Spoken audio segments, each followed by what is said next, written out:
जय माता दी। प्रिय भक्तजनों, आज की इस वीडियो में आप सुनेंगे दशा माता के 7वें दिन की कथा, भगवान श्री गणेश की कथा और लपसी तपसी की कहानी। प्रेम से बोलिए गणेश जी महाराज की जय। एक समय की बात है, एक छोटा सा लड़का अपनी दादी से हमेशा गणेश जी की कहानियां सुनता था। उसकी माँ गणेश जी की परम भक्त थी। कहानी सुनते सुनते उसे लगा कि क्यों ना मैं भी गणेश जी से मिलकर आऊं, और हमारे घर में इतनी गरीबी है, दरिद्रता है, तो गणेश जी से मिलूंगा तो सबके बारे में बताऊंगा, फिर मैं भी धनवान हो जाऊंगा। यह सोचकर वह लड़का घर छोड़कर निकल गया। चलते चलते वह घने जंगल में पहुंच गया। तब गणेश जी भगवान सोचने लगे कि इसने तो मेरे नाम से घर छोड़ा है, अगर इसे घर पर नहीं भेजा तो इस जंगल में तो शेर आदि जानवर हैं, वे इसे खा जाएंगे और मुझे इस कलयुग में कौन मानेगा। तब यह सोच विचार कर विनायक जी ने बूढ़े ब्राह्मण का वेश धारण किया और उस लड़के के सामने आ गए और कहा कि बेटा, तू कहाँ जा रहा है? तो वह कहने लगा कि बाबा, मैं तो गणेश जी से मिलने जा रहा हूँ। आपको पता है गणेश जी कितने चमत्कार करते हैं। तो उसकी बात को सुनकर बूढ़ा ब्राह्मण बोला कि बेटा, मैं ही गणेश जी हूँ, तू मांग, तुझे क्या मांगना है, परंतु एक ही बार में मांग लेना, बार बार कुछ मत मांगना। तब वह लड़का सोचने लगा कि मैं क्या मांगू, अन्न हो, धन हो, हाथी की सवारी हो, मेरे सुंदर सी पत्नी हो। यह सब सोचते हुए वह चुपचाप बैठ गया। तो गणेश जी तो अंतर्यामी है, वे सब कुछ समझ गए। वे उस लड़के से कहने लगे कि बेटा, तुमने तो एक बार में सब कुछ मांग लिया, जैसे तुमने मांगा है वैसा ही सब कुछ तुझे मिल जाएगा। अब तुम ऐसा करो, अपने घर जाओ, तुम्हारी दादी और तुम्हारे माता पिता तुम्हारा इंतजार कर रहे हैं। आशीर्वाद पाकर वह लड़का खुशी खुशी अपने घर लौट आया। घर आकर उस लड़के ने देखा कि उनका घर झोपड़ी था जो महल हो गया। जैसे ही उसने अंदर प्रवेश किया तो एक कमरे के अंदर पलंग पर 16 श्रृंगार किए हुए उसकी पत्नी बैठी थी और घर में खूब सारा धन हो गया।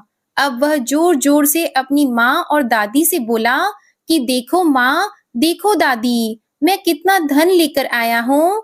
ये सब कुछ गणेश जी भगवान ने दिया है, वे मुझे जंगल में मिले थे। यह सुनकर उसके माँ, बाऊजी और उसकी दादी माँ बहुत ही खुश हुए।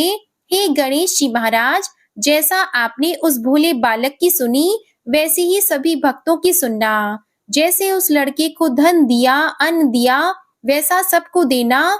जो भी इस कथा को सुने उसके घर में सुख सौभाग्य का वास करना। बोलिए गणेश जी भगवान की जय। अब सुनिए दशा माता की 7वीं कहानी, राजा की रानी कोमलांगी की कहानी। एक राजा था, उसकी रानी कोमलांगी थी। वह फूलों की शैया पर सोया करती थी।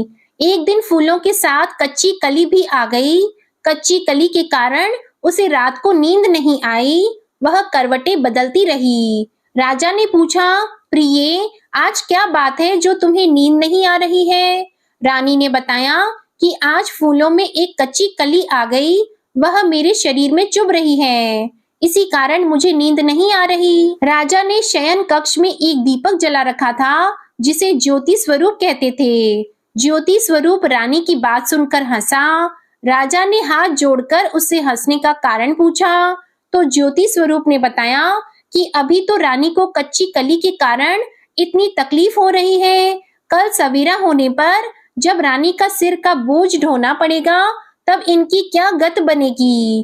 राजा ने पूछा कि क्या मेरे जीवित रहते ऐसा संभव है? तब दीपक ज्योति स्वरूप ने उत्तर दिया, हाँ संभव है, तुम्हारे जीते जी संभव है। ज्योति स्वरूप की बात को सुनकर राजा ने मन में सोचा कि देववाणी कभी असत्य नहीं होती, होनी को कौन टाल सकता है। रानी को अवश्य बोझ ढोना पड़ेगा, परंतु यह हो सकता है कि यदि मैं इसे एक संदूक में बैठाकर समुद्र में बहा दूं तो संभव है कि यह बोझा ढोने से बच जाए, क्योंकि समुद्र में डूब जाने पर बोझा ढोने से बच जाएगी। राजा ने उसी समय रानी से कहा चलो मैं तुम्हारे मायके में छोड़ आऊं, कुछ दिन तुम वहीं पर रहना। रानी बोली, परंतु महाराज, मेरे मायके में तो कोई भी नहीं है, मैं वहां किसके पास रहूंगी? राजा ने कहा कि तुम्हारे गोत्रज संबंधी वहां बहुत अच्छी दशा में है, मैं उन्हीं के पास तुम्हें भेज देता हूँ। रानी ने राजा की बात मान ली। रानी ने बहुमूल्य आभूषण और कीमती वस्त्रों को धारण किया। तब राजा ने रानी को संदूक में बैठाकर नदी में बहा दिया। वह नदी समुद्र में ऐसी जगह मिलती थी जहां पर राजा के बहनोई का राज्य था। समुद्र से मोती निकालने का ठेका राजा के बहनोई ने ले रखा था। वह संदूक बहता बहता जब राजा के बहनोई के इलाके में पहुंचा तो उसने मल्लाहों को आज्ञा देकर संदूक को समुद्र से बाहर निकलवा लिया। संदूक को उसने अपने महल के शयन कक्ष में भिजवा दिया और आदेश दिया कि मेरे पहुंचने तक इसे कोई नहीं खोले। राजा का बहनोई जो उस जगह का स्वयं राजा था, उसके शयन कक्ष में संदूक के पहुंचते ही रानी को पता चला कि इस संदूक को राजा ने समुद्र में पाया है, तो वह फौरन शयन कक्ष में आई। उसने पहरेदारों को हट जाने को कहा। रानी ने संदूक को खोल लिया। उसे संदूक के अंदर 16 श्रृंगार किए एक स्वर्ग सुंदरी मिली। रानी ने अपने मन में सोचा कि यदि राजा इसको इस दशा में देखेंगे तो इसके ही हो जाएंगे और मुझे छोड़ देंगे। इसलिए उसने उस रानी के सब जेवर कपड़े उतारकर उसे फटे पुराने कपड़े पहना दिए और संदूक में बंद कर दिया। राजा जब बाहर से अपने महल में आए तो उसने रानी को अपने शयन कक्ष में बुलाया और रानी से पूछा कि क्या तुमने देखा है कि इस संदूक में क्या है? तो रानी ने उत्तर दिया कि मैंने कुछ नहीं देखा है, मुझे नहीं पता कि इस संदूक में क्या है। राजा ने रानी के सामने संदूक खुलवाया तो उसे संदूक के अंदर फटे पुराने कपड़े पहने एक स्त्री दिखाई दी जो भिखारिन सी लग रही थी। रानी ने कहा, यह कोई भिखारिन लग रही है, इसको कारखाने में भिजवा दिया जाए, वहां लकड़ी ढोकर अपना जीवन निर्वाह करती रहेगी। तो राजा ने रानी के कहे अनुसार उसे कारखाने में भिजवा दिया। एक दिन रानी की सहेलियां नदी में स्नान करके दशा माता का डोरा ले रही थी। उनके पास एक डोरा रह गया था। वे यह सोच रही थी कि इस डोरे को किसे दिया जाए कि उसी समय लकड़ी ढोने वाली रानी वहां आ गई। उन्होंने उससे रोककर पूछा, बहन, हमारे साथ दशा माता का एक डोरा ले लो। रानी ने कहा कि मुझे डोरा लेने में कोई हर्ज नहीं है, परंतु मुझे तो खाने भर को नहीं दिया मिलता, मैं इस डोरे की पूजा कैसे करूंगी? वे बोली कि तुम इस बात की चिंता मत करो, हम हर रोज इस जगह स्नान करने आया करेंगी। 9 दिन तक हम यहाँ पर कथा कहेंगी, तुम भी रोज आकर कथा में शामिल हो जाया करना। 10वें दिन पूजा होगी, तब तक दशा माता चाहेंगी तो तुम्हारी दशा बदल जाएगी। रानी ने दशा माता का ध्यान कर डोरा ले लिया। उसी दिन रानी के पति राजा को यह चिंता हुई कि रानी को संदूक में बंद करके बहा तो दिया था, परंतु पता नहीं उसका क्या हाल होगा। उसकी खोज खबर लेने के लिए राजा एक नौका पर बैठकर नदी की यात्रा करता हुआ अपने बहनोई के यहाँ पहुंचा। संध्या के समय वह अपनी बहन से बोला, मेरे हाथ पैरों में बहुत दर्द हो रहा है, किसी दबाने वाले को बुलाओ। तब उसकी बहन ने लकड़ी ढोने वाली भिखारिन को बुलाकर लाने को आज्ञा दी। उसे कहा, आज रात तुम मेरे भाई के पैर दबा दो। वह बड़ी संकोच में पड़ गई। अपने मन में सोचने लगी कि आज तक मैंने किसी पुरुष को छुआ तक नहीं है। रानी अपने भाई के पैर दबाने के लिए उस पर जोर डाल रही थी, इसलिए लाचार होकर उसने हाँ कर दी। राजा के पैर दबाते दबाते रानी को उसके पांव में पद्म दिखाई पड़ा। रानी चुपचाप रोने लगी। उसके आंसू राजा के पैरों पर टपक पड़ा। राजा ने उससे पूछा, तुम क्यों रो रही हो? तुम अपना भेद मुझे बताओ, मेरे द्वारा तुमको कोई हानि नहीं होगी। रानी बोली कि जैसा पद्म आपके पैर में है, वैसा ही पद्म मेरे पति के पैर में भी था। पहले के दिनों की याद आ जाने पर मुझे रोना आ गया। राजा ने उसे पहचान लिया। राजा बोला, मैं समझ गया, अब तुम्हें पैर दबाने की जरूरत नहीं है। तुम्हारे भाग्य में जो लिखा था वह तुम्हें भोगना ही पड़ा। मैंने उसे टालने के लिए जो उपाय किया था, उसका नतीजा उल्टा ही निकला। तुम्हें मेरे जीते जी लकड़ियां ढोनी पड़ी। फिर सवेरा हुआ, परंतु अतिथि राजा सोकर नहीं उठा और न पैर दबाने वाली दासी ही कमरे से बाहर निकली। राजा की बहन को चिंता होने लगी। थोड़ी देर के बाद दासी कमरे से बाहर निकली और कारखाने में काम करने चली गई। रानी ने कमरे में जाकर अपने भाई को जगाया। उसका भाई बोला, मेरी तबीयत ठीक नहीं है, मेरा सिर दर्द कर रहा है, मैं अभी आराम करना चाहता हूँ, मेरा मन भी बहुत व्याकुल हो रहा है। रानी ने पूछा, आखिर क्या बात है, कुछ तो बताओ। राजा ने कहा, बड़ी शर्म की बात है, मैंने तुम्हारी भाभी को जानबूझकर संदूक में बैठाकर तुम्हारे पास इसलिए भेजा था कि इसे यहाँ आराम से रखा जाएगा, परंतु उसे तो यहाँ लकड़ियां ढोनी पड़ रही है। उसके तुमने सारे गहने कपड़े उतारकर उसे रास्ते की भिखारिन बना दिया। उसकी बहन बोली, मैंने उसे नहीं पहचाना। उसने दासियों को भेजकर उसे चुपचाप अपने पास बुलाया।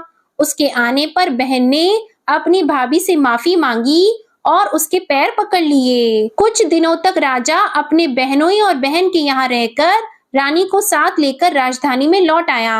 रानी ने अपने महल में पहुंचकर सुहागिनों को न्योता भेजा।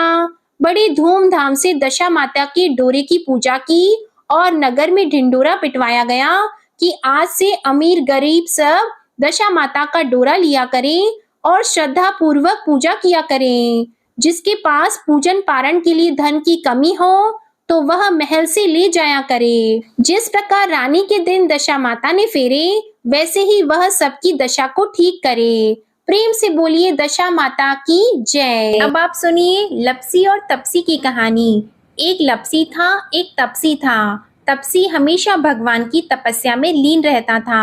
लपसी रोजाना सवा सेर की लापसी बनाकर भगवान को भोग लगाकर भोजन कर लेता था। एक दिन दोनों लड़ने लगे। तपसी बोला, मैं रोज भगवान की तपस्या करता हूँ, इसलिए मैं बड़ा हूँ। लपसी बोला, मैं रोज भगवान को सवा सेर लापसी का भोग लगाता हूँ, इसलिए मैं बड़ा हूँ। नारद जी वहां से गुजर रहे थे। उन्होंने दोनों को लड़ता हुआ देखकर उनसे पूछा कि तुम लड़ क्यों रहे हो।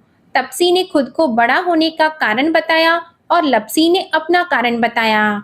नारद जी बोले, तुम्हारा फैसला मैं करता हूँ। दूसरे दिन लपसी और तपसी नहाकर अपनी रोज की भक्ति करने आए तो नारद जी ने छुपकर 1.25 करोड़ की एक अंगूठी उन दोनों के आगे रख दी।